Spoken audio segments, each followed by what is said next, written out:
Hello there, my name's Adrian. Welcome to Broad Lane Leisure. I'd just like to go around the perimeter of a Dethleffs Trend motorhome, which is a 2018 model. Coming from the entrance door, which on this vehicle is located on the off side of the motorhome. A little bit different, obviously this is a foreign motorhome into the UK import. And I'm just demonstrating where the services are. So this is the mains hookup. The cable's going in with onto a standard 16 amp supply, which is what we have in the UK. This is just an outside aerial point, so that if we have got a supply coming from the site owners, allowing us to use their own aerial system, that's where we would use it to go into here. This particular item is the cassette and the holding tank. So when we're ready to take this out, you pull that little blue lever up, and then we pull the cassette completely out, take this to our waste disposal point, and back in place there. This is the barbecue point that is located on the Dethleffs, and this is what I call a bullfinch connection. So basically it's quite a large, round, robust item. You place it into the item here and you rotate it through 90 degrees to lock it from that point to this point here. So it locks itself in place, and when you turn it, it turns the supply on. That's a bullfinch barbecue point. And then coming into the gas locker, straightforward gas locker compartment, ventilation holes and things like that, preferably using propane gas, which is what we're doing here. This is at the rear of the vehicle, and coming to the garage area. We've got various items in this particular garage unit here, where we've got additional cushions and ramps. These are screens that go onto the front parts of the windows at night time, additional carpets and things like that. Moving around the vehicle, before I move around the vehicle, just located right above, we have got an Alcester Thule awning, or Thule Alcester rollout awning. So this is an awning that is manually operated. You have a crank handle, which is again located in here, and goes into the union here, and you wind your awning out. We have done a demonstration of a Fiamma variant, and we'll probably attach that as a video for this particular customer. So we are going to move around now to the near side of the vehicle, and I don't think there's too much to worry about here, but I can tell you, in fact, the only item that we've got as an additional item that you need to know about service wise is this is where the water goes in for filling the onboard water tank. So it's just like a petrol cap type operation. It does have a lock if you do want to make that more secure. So now we're going to move to the inside of the vehicle and demonstrate the inside of this Dethleffs Trend motorhome. Thank you. So coming to the inside of this Dethleffs Trend motorhome, the first area I'm going to come to is what I call the distribution board.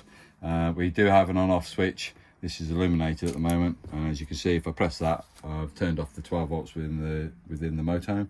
But I'm going to reintroduce that back again, and that illumination there tells me that I am now live on 12 volt side of stuff. I've got several little buttons down here that I can press, which is to give us an indication of how good the batteries are in use. So this is the leisure vehicle battery, and you can see that the illumination goes right up to 13.5 volts. More than likely that is because we are using mains electrics as well, which is bringing the additional power in above what it would normally read.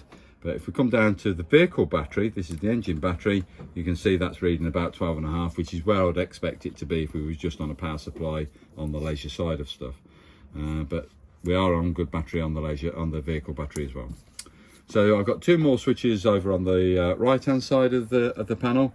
This one that I'm going to press now is going to give us an indication of how full the fresh water tank is, and the bottom switch would tell us how full the holding tank is for the wastewater. So that's how full that one is, and that would be indicating if I've got wastewater in the holding tank, which we haven't, obviously. Okay, so we have got a controller here for the Truma heating, that combi boiler that is included in this particular model. I will talk through that in a moment, so I'm not going to concentrate on that at the moment. I just want to do the light switches within this vehicle. There are several located around the perimeter of this unit. So the first one, which is the bottom one that I'm coming to on the wall panel, is going to be for the downlighters immediately above the entrance door, as you can see. I'm going to leave those off. The one at the top is for the awning light, which is immediately above my head, and that's working fine. So I'm going to come away from the door area now, and I'm coming internally, coming more or less over to the kitchen side of the vehicle. If I operate this rocker switch here, I've got downlighters there. I've got a rocker switch over here, but it's split in two. So the first one, as you can see, it's split in half, is operating the two downlighters underneath the lockers. The one on the right hand side, the other half, is operating these pound wick lights that go above the top of the lockers and around the front cab area. So if I operate that one now, as you can see, you've lost that illumination there. Okay, so I'm going to leave those off for now. I'm going rearward because I'm coming into the sleeping area. I've got a rocker switch here on the side here, which is doing the overhead locker lights above the fixed bed areas. And if we wanted to gain access to the downlighters on the underside, then we've got two switches, one operating one side, that's the near side of the vehicle, and then the other one operating the off side of the vehicle. They are really all the lights that we have inside this vehicle. We have a choice on a bed makeup whether we use this as two single beds, twin bed layout, or we could use this as a double bed layout, and it has a nice different variant should you wish to. That is, if we do wish to use it as a double bed, we pull this board here, the sliding board here. It does have a little roll-out net, cargo net, which straps up to against the roof here, goes into that little bracket there, one either side. And there is another further mattress to make up the missing part here. So you can then utilise that as a king-size bed, very comfortable. This is a used vehicle that we're demonstrating at the moment. I'm not quite certain whether it's a standard product that Dethleffs provide, or whether because it's all the same material. So I'm wondering whether Dethleffs actually provide you this. But we've got an additional mattress, and we've also got what I call toppers that goes on the top as well. But it's all in the Dethleffs type fabric that you can see right now. So I would anticipate that's going to be a Dethleffs thing. But that's all there and located in that particular locker on the near side. The only other area that we've got is coming into the toilet compartment, which is a bit difficult to shoot because I'm going to swap positions with my colleague. Nope. Okay. We've just done a quick dance. Okay, so I'm coming into the toilet compartment.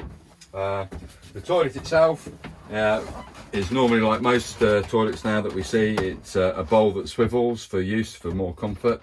It's still made by Thetford, so we do get the flush button here. As I do that, you can see the flush water going around the bowl itself. Once you've got that to the desired level, I won't recommend that you overfill it, of course.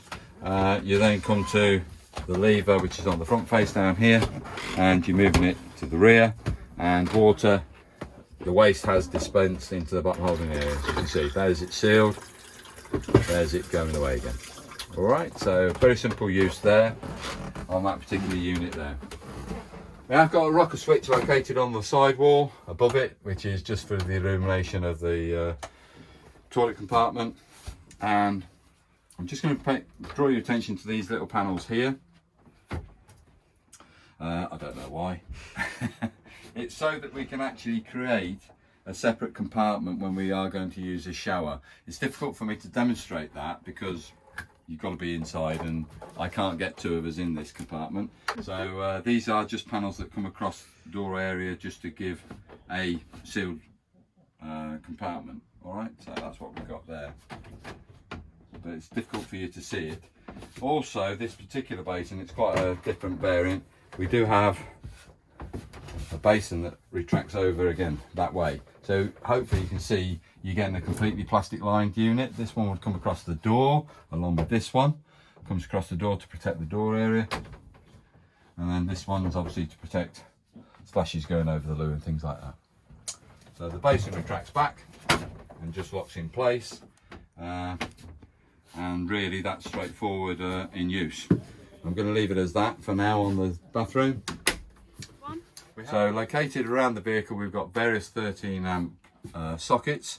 There's going to be one located right in the top offside corner over by the overhead locker. It's got a ceiling cap over it. You can't really actually see it, but it's up there in the top there. So believe me, that's a standard UK plug. Same applies to the underside this bed area here. I've opened the cap up so you can now see what I'm referring to. That reveals the standard UK socket that we have, and there's various ones of those around the vehicle as we go through. So we are going to find two more, or one more rather, located for the TV area. The one above it is for the that's a 12-volt cigarette socket, but an unusual type. It's more of a European version. This is the UK standard, but this is a lot smaller in its connection. Looks very similar to a cigarette plug that you would insert, but it's a lot thinner. So that's just a 12-volt supply here. That's 12-volt supply again for UK type use, and there's the aerial coax. This is where a television would be mounted. And if you do want to move the television over, just release the mechanism here. I think you put it forward. That then slides, extension over. If you want it for the bedroom area, just release this little bracket here, and then that one would rotate. And if you want to lock it in place, you can push that little cap back in place. There it is, it's locked in place again. Pull that little valve down, and then that will allow you to rotate it back round again. You can change the elevation. So if you want to rotate it on that bracket there, and then once you've got it desired, you just tighten up the thumb screw, and then when finished with, just slide it all the way back. That's the travelling position. It's locked in place. The aerial, there's two variants of the aerial. As I've already introduced you to the outside connection, and that outside connection brings you to this particular coax point here. If you're going to use this aerial, the built-in aerial, so this is now one that you're using here, you can see it's on a telescopic pole. So just release the lock nut, which because it's a little bit out of reach, there it goes. Doesn't need to be that tight actually, but anyway, just raise the aerial up on the pole, just slightly latch it, just grip it slightly, and then you can rotate the direction of the antennae to get it in the desired location. If I bring it all the way round, you can also see a small window. I'll drop it down a bit so my colleagues' arms don't go dead. You can see that the aerial is in a horizontal location, like so. We can rotate that through to a vertical position, which is just a case of using this crank handle, and as it starts to move, I've not got the aerial high enough, you'll see that this changes colour and goes complete red. I've got to get it right up. There it is. That's completely now in a vertical location, but I can't pull the aerial down because I'm now hitting the roof. So change, when you come to move and transit, turn the crank handle till we get to back to horizontal. There it is, green. That won't turn anymore. Undo the bracket, the lock handle, lower it down, and then have that facing back towards the toilet compartment, to the rear of the motorhome. So the red dot facing forward, in other words. There's the red dot. Face it forward, lock it up. That is your pole system here. Now, what I didn't show you is that this is the same booster box I've got in my particular caravan. It's a Vision Plus. It is digital. It's got an amplifier. But as we raise this aerial up, we're looking to see this change of colour here on this light diode. So in a red position like we have got it now illuminated, we're in a poor reception of it. So if we was to raise it and rotate it, you might be able to get it to change colour. I am trying to do things quickly. There, it's just starting to change colour there. Not quite got it right. I might need to change it into from horizontal to vertical, but this is just starting to go into an orange. If we get green, it's perfect reception. Orange is okay, you will receive digital signal, but red is obviously you're in a poor area. Unfortunately, yes, we are in a bit of a dip, and we do struggle slightly with that. So on this Dethlefs, we've got a fixed table. This is actually locked in position here. This is for use, obviously it's in a raised location, but you do use this to make up a bed area at the front end here. So what you would do, there's a release mechanism bracket there. That is locked, that is released. What that's allowed it to do is allow the table to move in and out, sideways slightly, as you can see, and it allows you to come past these cushions when you lower it back down. So that one releases it first. The other one, which is this lever here, allows you to change the height. So I've got to be above it, so forgive me, get up off from my hands and knees. Oh, God, there you go. Gets it to go down. Once you've got it into the desired location, yes, lock that handle off. That's now locked. I've turned that handle 180 degrees, and then the sideward movement one, you'd obviously just lock off to stop that from moving, as you can see from there to there. But I haven't found it because I'm in the wrong location to find it. I can't get it to go. There it is. There it is. It's locked. I can't now move that table. Forgive me working blind. Just located behind this locker unit. As we open the door up, we'll sign various safety information that obviously we're asking you to read. It's telling you about turning the gas supplies off, etc, etc, about ventilation, fire precaution, what have you, combustible materials. But we've also got located in the same cupboard the consumer unit, the actual mains trip. It's quite a large one. It's almost like a domestic style there is this particular one, so I would anticipate this is quite a large window. If I want to test the mains, I should press that little blue button in there, and that lever below it should trip out. So as I do it, there it goes there. Turn it back on again, and that's all that you need to know about that. That's the trip done, and you are going to be safe to use supply. Okay, so the others are circuit breakers. Circuit breakers are the same as fuses, but they just trip out. Take off the offending appliance which has caused it to trip, and lift the lever back up. When all levers are in the upright position, they're on. If any of them are down, you've lost certain supplies. So I'm now moving across to the trimmer boiler control. Obviously the boiler is located elsewhere within the vehicle, but this is the panel that we come to actually ask it to function. The first area I'm going to come to, and I'm only going to show you the very basic functions on this particular unit. You can put timers and clocks and things like that into it, but at the moment all I'm interested in is showing you the basics, which I'm concentrating on the first two symbols, well, first series of symbols. There's a set on the top line and there's going to be a set on the bottom line. So let's turn the boiler on, which is press the toggle button in, and what we will get now is a flashing motorhome. You will see some symbols down here, reference clock and a spanner. I don't want to pay any attention to those at the moment. I'm just concentrating on this load of symbols here. So let's go back into it. I get a flashing motorhome, which is the room thermostat inside this motorhome. So if I want to increase it, i.e. get the blown air system to work, I turn it from an off position, I scroll it until I get to a temperature that I am happy for it to work at. The maximum is 30 degrees and the minimum was all the way down to 5. That's the lowest setting, which is on all boilers. The next one I turn to is I don't want it to work at all on blown air. So I'm going to turn it into an off position. So I'm confirming it by pressing it back in again. But I do want to have water. So I'm going to ask it to get to the thermostat switch there, press it. It's going to say off. I'm going to rotate that until I get to hot, and if I want it to work at hot, I would now press it back in to confirm it, and that's now confirmed I want hot water. If I want to change the source, the energy source, at the moment I've got one little zigzag above the line here functioning, and this is how I change it. Press it in again to change it. I'm working on electric one symbol of main supply. I could have 2 kilowatts of main supply.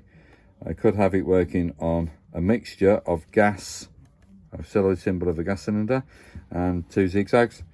That means I'm using all of it at the maximum supply. I could use gas with 1 electric, 1 kilowatt, or if I'm on a site where I haven't got mains electrics, I am dependent on gas, I could just ask it to work off the gas supply. So 5 functions there that you can choose as sources.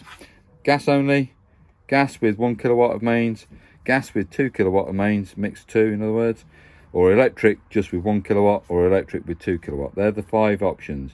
I would normally use it on that, which is 2 kilowatts of mains, and if I want to confirm it, I would just press that in. Now the flashing symbol that we see, icon that you see on the top line, is telling me that the water heater is heating up.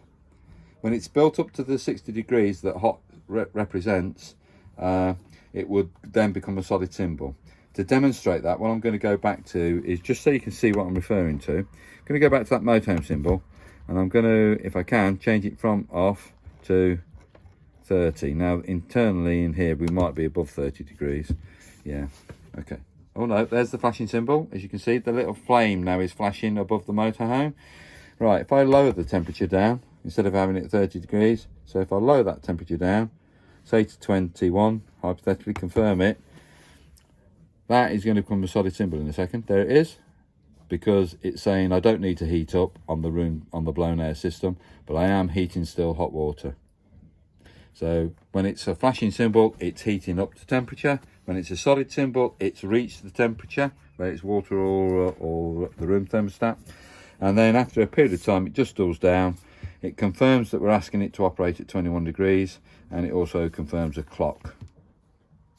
The only other symbol I want to draw your attention to is that I can see here on the panel, it's got a plug symbol here opposite my finger, which tells me I've got mains present. So in the Dethleffs, they have a full length refrigerator.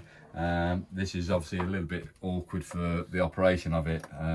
As you can see, they're right up high, but it's as straightforward in its operation. So what I'm going to do is just come to, it's already on actually. Just going to press that till it goes out. I don't know if you can see in the black switch there was a green light. That's off. I'm going to introduce it back on again. There's a green light coming on there in the window, and it's saying I've got mains electrics working from, and I'm at its highest temperature to cool the refrigerator down. If I want to change something on that display, I have to press that button in once and then again to change it. So, well, no, sorry, let's press it in once. Right, there we go there. It's a solid symbol, nothing's moving. Press it in again, press and hold again. What I'm going to now get is flashing symbols, as you can see, are there. If I want to change the main supply to gas, I press the scroll button. That's on to battery, and that's now flashing on the gas symbol. If I want to use it on gas, I confirm it by pressing it in once. What I've now got is a flashing thermostat, so I can now regulate my thermostat to where I want it to work from. That would be for winter use, and the higher up the scale is obviously more for summer use. So the higher up the scale it gets, the colder the refrigerator is going to get. Confirm it by pressing it in. That's now just confirming what we've asked for, gas at its highest, coolest temperature. And that will dull down after a few seconds. And that's all automatically operating that way. So we're now working off gas supply and cooling it down to its coldest setting. If I want to change it, I'll just go through the process to change it. Come to the center grey button, press it. That shows you what you're working from. Press it again, press and hold again, sorry. Press and hold until I get a flashing symbol. That allows me to change the source. I could press that one, which will bring me straight onto automatic. I can use it in auto mode as well. I'll come back to that one in a second. Let's go, say, manually on mains, confirm it. Thermostat starts to flash, confirm it. Highlights exactly what we've asked for it to do, and then after a few seconds that will go dull. So I am going to come back now to the automatic, because I hadn't appreciated this has actually got the automatic variant on it. So I'm going to go back onto this because I do want to select the A just so you can see it functioning. Press and hold, get a flashing symbol, there it is. Scroll it that way, got the A, confirm it. Confirm what thermostat temperature we want it to go to. It's going to prioritise on automatic mains electrics. Always prioritises mains as a power source. If I hadn't got mains present, it would automatically go from that to a gas supply. So I've removed the mains supply by tripping the RCD button out. And at the moment, as I've pressed that panel again, what it's automatically done now is gone over to the gas. If I go and introduce the mains, and I can keep this panel live, hopefully, it will automatically then go back over to mains electrics. So I've now reintroduced the main supply. Can you see it's automatically changed? So I've gone automatically onto the mains. So prioritises mains first. If mains isn't available, it will go to gas. And if gas isn't available, it will go to the towing, to the battery symbol, and therefore that's where you're going to be travelling from A to B. Obviously, this being a motorhome, I'm not saying towing, I'm on about travelling from A to B. It will automatically change it for you if you leave it in the auto mode. That is a very brief explanation on how this particular Thetford refrigerator works. Thank you for listening.